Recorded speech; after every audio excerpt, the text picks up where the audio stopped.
Hey everyone, my name is Stephanie. I'm a job and career coach for professionals in tech. If you are job searching in tech and you're struggling, drop a comment below. Let me know what you're struggling with. I'm curious what you need help with. Right now, I want to focus on resume. This is a huge topic. A lot of people ask me about resume advice. This is one of the first things people think about when they start job searching. So let me show you the templates that I use and that I like and that I've used for many years. The first one I'm going to show you is the one I've used the most. I use Canva. I really like it because there's a lot of editing options and it's pretty much everything you do look good no matter how you do it. So that is always a plus. You can download it as a PDF and still have a PDF for your resume. So there's no worries there. This is a layout I really like. You can obviously change the colors and things like that, but I always recommend keeping your resume to one single page. If you have 20 plus years of experience, you can go to 2 pages, but even then you need to fill the 2 pages, and I wouldn't really go beyond that. But for most people, the single page works. You can see here in the column, there's the name and your title is not taking up a lot of space. This is precious, precious space. Every line in your resume is really valuable. So you want to really utilize every space. So you don't need your name to take up a lot of space. It just needs to be visible. You want your title right away. You want your title in multiple places so people know right away who you are and where you're trying to go. Resumes need to be scannable. Everyone scans resumes, not just recruiters. So people take a few seconds initially, and you saw when I look at a resume, first thing is I just scroll up and down, can I quickly see who this person is and what their titles are and who they are professionally. So we all do it, and it needs to be compelling enough that it's scannable and then draw people in so they'll read it. So name and title up in the corner. This is the profile, a summary sentence. It's pretty direct. It's only one sentence. It doesn't have to be super long, but it does need to be impressive sounding. So just make sure that you get right to the point. Start again with your title. You don't need to use words like results driven or any fluffy things that anyone could say. Take it out. You don't need it. Just get right to the point. Contact information, pretty straightforward. Education, pretty straightforward.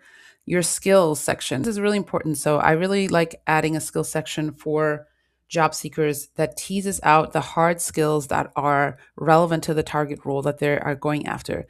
This is really easy to actually just tease out with AI. If you put a couple of job descriptions and your job descriptions you're interested in into AI and ask what the top skills are, you can also just do this manually by looking at a bunch of job descriptions and seeing what they're asking about, what skills they're repeatedly asking for. You want to list those out so people know that you have the relevant skills for your role. Now, these will also be in your bullet points, but this is an easy way to quickly see for a recruiter or a hiring manager hard skills you have. But keep in mind, you want them to be hard skills. You don't want soft skills. You don't need, for example, passionate about XYZ or even just communication. Some of those skills are just inherent. Like I would hope you know how to communicate if you're in corporate, but you want the skills again related to your role. Then the work experience is in the second column of the page. I should talk about tech stack. In tech, it's really helpful to talk about your tech stack. It's more important for some roles, less important for others. I would think for most roles, you can also tease out your tech stack. Sometimes people put it under their skills. For example, if you're a developer, your skills are essentially the same as your tech stack. But if you are a marketer or a researcher, a designer, or really any other, or a salesperson, you probably are using tools that are relevant to your role. You want to tease those out and just show people that you know how to use the role specific tools. Now, the work experience is pretty straightforward. Depending on your role and your companies, you can put your titles, again, research, research, research. This person's going after research roles.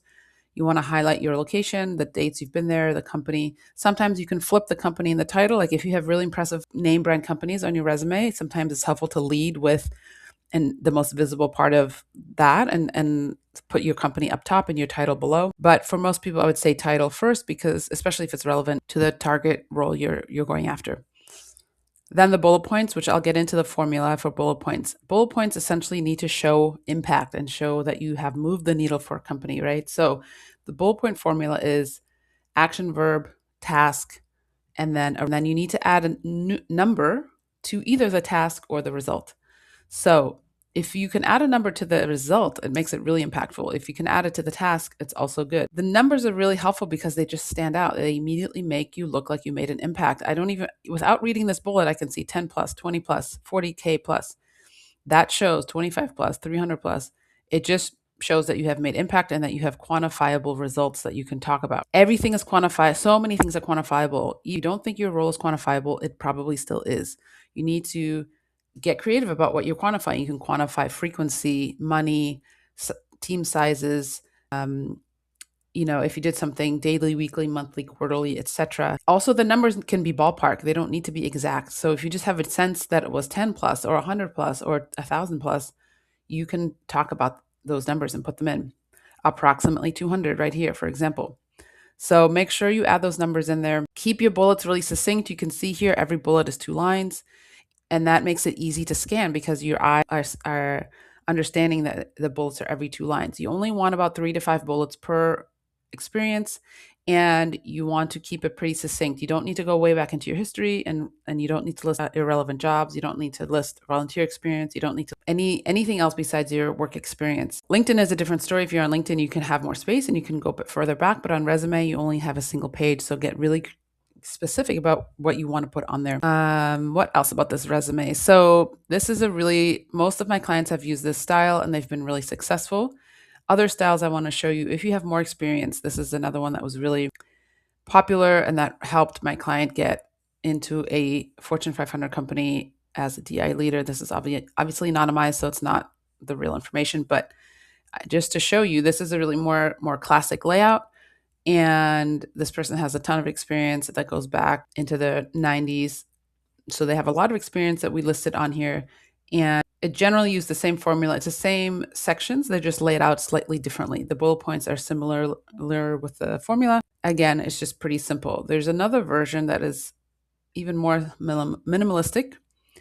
If you have, again, less experience or just if you're mid-level or junior, this is a really good one because it gets straight to the point. Again, similar sections, skills, tech tools, experience, summary, contact information. So straight to the point.